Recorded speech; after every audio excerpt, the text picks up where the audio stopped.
Si on enlève la religion dans nos pays, il y aura des manifestations chaque heure.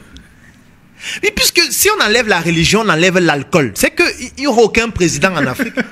Puisque tous les jours, les gens vont sortir dans la rue pour dire que, mais attends, on n'a pas de travail, on n'a pas d'eau, on n'a pas de lumière. On souffre, nous sommes jeunes, on a fini de fréquenter. Vous avez dit qu'on fréquente, on a pris toutes nos économies, tous nos parents ont pris tout leur argent, ils ont vendu leur terrain pour payer l'école. On finit l'école, on n'arrive pas à travailler. Vous pensez qu'on va faire comment? Donc vous allez manger notre argent comme ça, nous on est là, on est travaille pour on n'a rien, machin. Non, on va seulement tous mourir. Tu vois? Mais qu'est-ce qui anesthésie les gens pour les empêcher de faire ça? Il y a l'église, parce qu'ils partent à l'église et le Seigneur leur dit, ne tuez pas, ne mentez pas.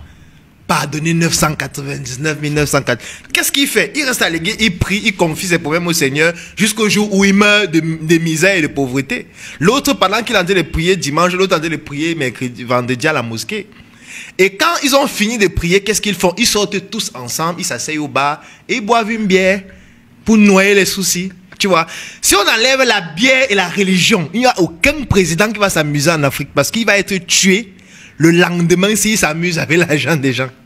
Parce que les gens seront conscients que, mon ami, on est en train de souffrir. Il n'y a plus de Dieu. Il n'y a plus de Jésus. Il n'y a pas d'alcool. On est lucide. On n'est plus dans la bière. Tu vois? C'est pour ça que les premières industries qu'on a installées en Afrique étaient les industries brassicoles et les industries de cigarettes parce qu'il fallait noyer l'inconscient. Il fallait noyer la conscience des gens. Parce que c'est ce qui a été utilisé en Chine, ce qu'on a appelé la guerre de l'opium. Il y en a même eu deux. Parce que quand les Occidentaux ont commencé avec la révolution industrielle, ils se déplaçaient avec les nouveaux moyens technologiques qui sont arrivés en Chine. Ils se sont rendus compte que les Chinois sont très avancés technologiquement. Et ils ont compris que les Chinois ont quelque chose qu'eux ils n'ont pas. C'est que les Chinois ne croient pas en Dieu. Les Chinois avaient basé leur développement sur leur culture. Et pour pouvoir faire en sorte que les Chinois arrêtent de progresser de manière aussi rapide, ils ont fait une guerre aux Chinois qu'on appelait la guerre de l'opium. On utilise des termes barbares pour ne pas expliquer ce que ça veut dire. La guerre de l'opium, ça veut dire qu'on vient chez vous. On se rend compte que vous êtes très intelligent.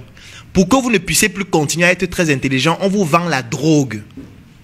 Et quand on sait que vous allez vous droguer, vous n'allez plus pouvoir être aussi performant. Vous allez devenir tous fous et mourir.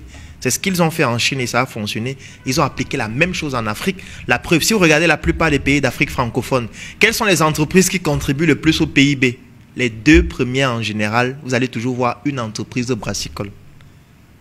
Ça veut dire que nous sommes noyés dans l'alcool. Quand vous allez sortir dans tous les quartiers, il y a au moins 2 églises. Dans tous les quartiers. C'est clair. Tu vois, avant c'était juste les catholiques, après il y a eu les protestants, après il y a eu les musulmans. Mais maintenant c'est grave. Jésus sauve et guérit, Jésus va venir demain, Jésus... On ne peut pas se développer comme ça, c'est pas possible. On est dans de l'illusion, on est dans une comédie.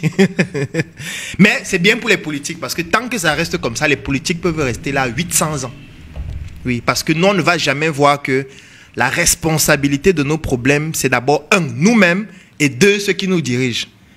Donc, comme on ne va pas vouloir considérer que c'est nous-mêmes, puisqu'on a déjà confié au Seigneur, ceux qui nous dirigent, on a peur, on va boire la bière, et puis qu'est-ce qui va se passer? Ce qui va se passer, c'est qu'on ne va jamais se développer.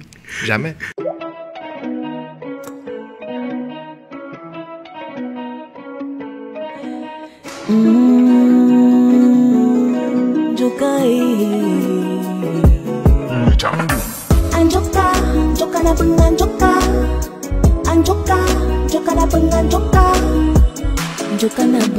I believe bongo, I believe qualité. Jokana bang, I believe saveur, I believe packaging.